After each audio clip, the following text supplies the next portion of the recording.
Hindi agad malinaw kung sino ang may hawak ng kwento sa Sitio Linaw.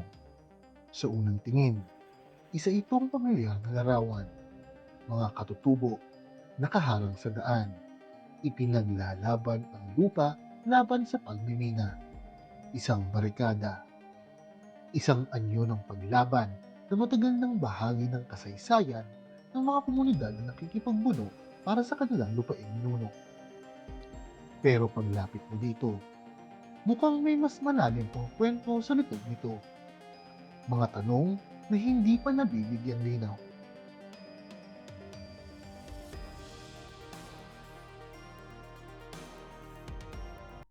March 26 nang itayo ang barikada sa Sitio Linao, Barangay Ipilan sa Brooks Point, Palawan para pigilan ang pre-development operations ng Calmia Nickel Incorporated.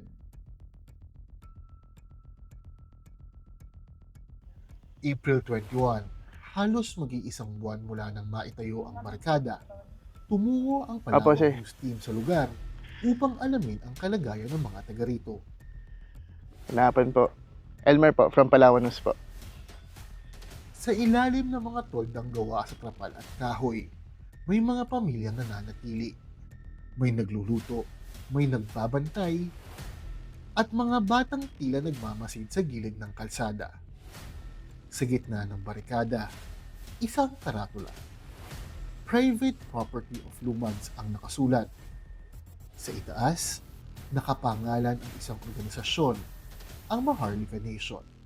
Isang grupong nagsasabing sila ay may sariling pamahalaan, sariling batas at sariling sistema. Para sa mga nasa barikada, malinaw ang kanilang paninindigan.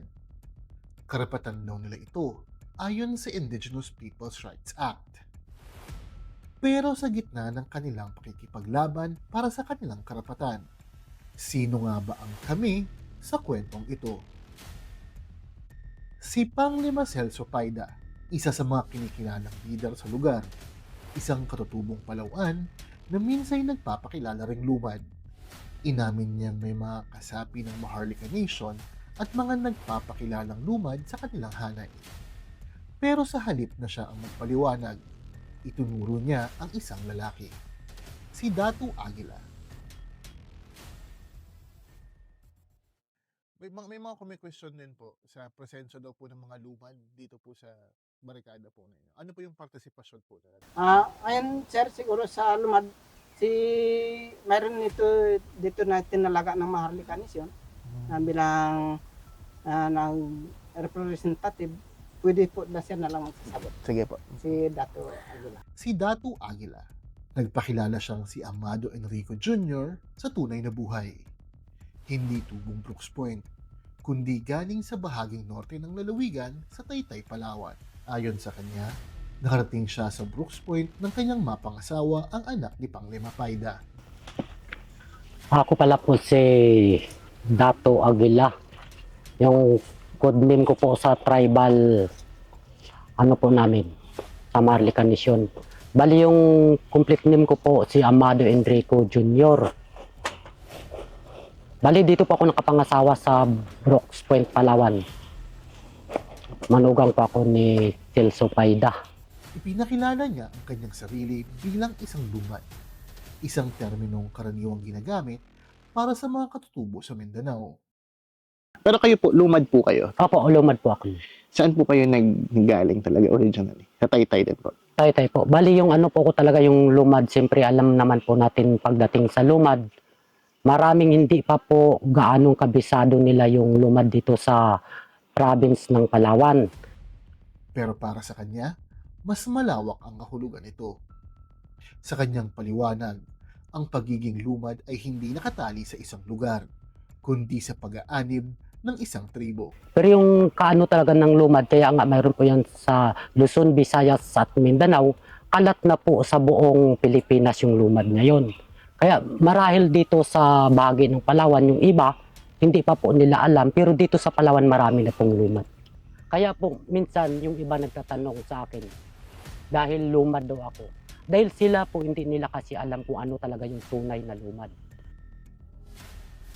At sa ilalim ng grupong ito, may sarili silang sistema, mga sariling pera. Tinatawag itong G-Zion. Mga papel na ipinakita ni Dato Aguila bilang currency ng kanilang komunidad. Ginagamit ito sa tinatawag na tribal market, kung saan ang bentahan ay umiikot lamang sa kanilang mga katutubo. Sa lagay ng Sitio Linao, ang tribal market ay tindahan na pagmamay-ari ng pamilya Paida. Pero sa labas ng barikada, hindi ito kinikilala.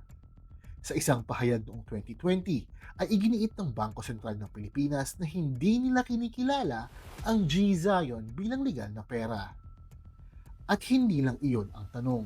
Ang presensya ng mga lumad Maharlikan sa lugar ang nagbunsod para sa IPD o BICAM, ang grupo ng mga katutubong leader mula sa mga barangay ng Barong-Barong, Ipilan, Kalasagen, Aribungos, Maasin at Mambalot sa Brooks Point, Palawan para sumulat sa National Council for Indigenous Peoples o NCIP sa lalawigan. Mariin nilang tinututulan ang presensya ng grupo sa kanilang lugar. Para sa kanila, hindi bahagi ng kanilang komunidad ang mga nagpapakilalang lumad at Maharlika. Ayon sa Pangulo ng IPD o BICAM na si Panglima Julhati Tite, personal niyang nakita ang presensya ng mga ito sa kanyang pagpunta sa barikada. Para sa kanya, malinaw na ang kinikilalang Palauan ang may karapatang magsalita para sa lupaing iyon, hindi ang mga grupong itinuturing na galing sa labas. Nakalagay naman po sa IFRA, ang lupaing ninuno is ang lupaing ninuno ay komunal na pag-ari, pribado, subalit komunal na pag-ari ng katutubo. Hindi yun pag-ari ng presidente, ng mga panlima, ng mga tribal leaders. Bagkus, batay sa lumabas sa field-based investigation, pag-ari ng katutubong Palawan sa 6 na barangay. Taliwas po sa pinaglalaban ni Faida, matapos po mangyari ang field-based investigation, ngayon ay linagyan niya ng private property lumad. Di ba? Ay sana po kung lumabas sa field-based investigation, ang may-ari dyan ay katutubong lumad, ako po personal na tumungo doon sa barikada nila. Ako po mismo, hindi pinapasok sa barikada nila. Nag-advise ako sa kanila, sana ilagay nyo dyan, private property of Palawan, para hindi kayo mateknikal. Hindi naman pwedeng magharang yung taga-lumad kasi hindi sila taga rito. Nung nagkaroon ng field-based investigation, lumabas sa 6 na barangay, ang may-ari ng ancestral domain is katutubong Palawan. Ngayon, bakit ang nagkiklim dyan, ang naghaharang dyan, ay yung mga lumad? Mismo si Sulsupaida, hindi niya tinatanggap ang kanyang pagiging panlima. Dato na raw siya ngayon. Ay sibire, wala namang problema, kalayaan yan kasi napromote nga.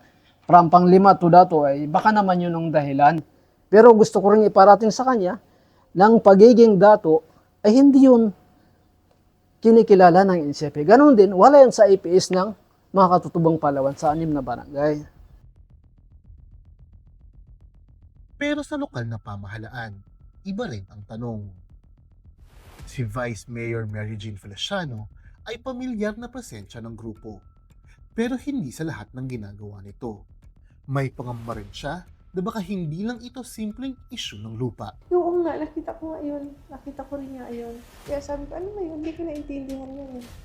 Paano yung currency nila at saka sinong tatanggap nun? Ang paliwanag sa amin guys, binibigay daw nila yung sa mga para mga katutubo lang yung pwedeng Kumuha nun. kumuha.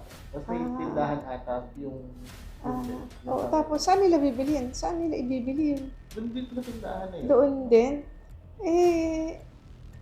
Parang hirap, parang hindi Sino ko ano ba? maintindihan. Sino agency yung dapat Siguro ay ang PNP at saka AFP. Sa gitna ng lahat ng ito, tahimik ang kapulisan. Walang opisyal na pahayag ang Brooks Point Municipal Police Station. Ang kanilang sagot, lokal na pamahalaan ang sumasakop sa usaping ito. Morning po. Sir, wala ako ng school. Baka po may interview. Yun po sa akin ng galbi ni Ma'am, hindi po nakakano ko yun. Wala pong chance na ma-interview talaga. Kasi si Ma'am nakakano. Hindi ko alam kay Mayor kung napatingnan niya yan. Pero sa akin naman, kung ano ba ang ginagawa nila, ano ang purpose nila, dapat alamin. Kung nagre-recruit ba sila para gumawa na naman ng isang pamahalaan, pagka ganun, iba na yun, di ba? nangungulekta ba sila ng pera? At tingnan natin kung paano sila nagsimula at paano sila nag-ooperate.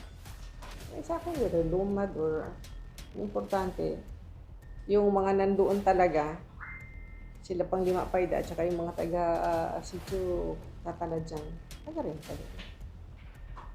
Ano na lang yung issue. Pero hindi dito natatapos ang kwento ng Maharlika Nation. Sa Socorro, Surigao del Norte, kung saan sila unang nakilala, matagal na silang nasa ilalim ng pagsusuri. Hindi sila kinikilala ng NCIP bilang Indigenous Peoples Organization.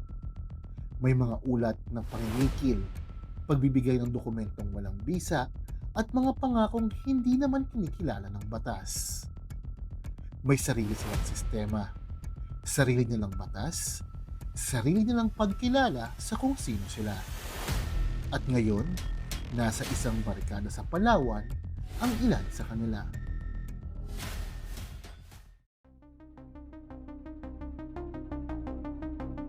Kaya ang tanong, kung ang lupa ang ipinaglalaban, sino ang may karapatang magsabi kung kanino ito?